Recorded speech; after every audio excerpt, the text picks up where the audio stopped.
The fourth thing you need to know is that it contradicts Scripture. The Bible presents the exact opposite story of what we just said. Jesus did not work his way up to God. God came down to us. The eternal Son of God took on human nature, not to earn divinity, but to redeem humanity. John 1:1 says, "In the beginning was the Word, and the Word was with God, and the Word was God." Then in verse 14 says, "The Word became flesh and dwelt among us."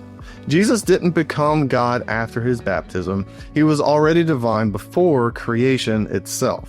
The New Testament does repeatedly connect that prophecy from 2 Samuel to Jesus, but it never suggests that his sonship began after his obedience.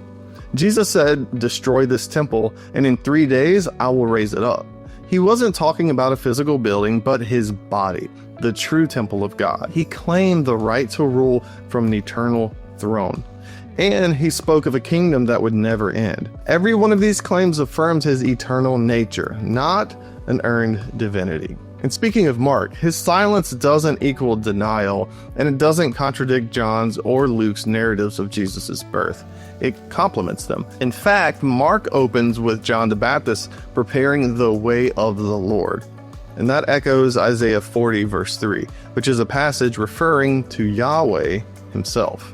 Adoptionism fails on every theological level. First, it denies that Jesus is co-equal with God the Father.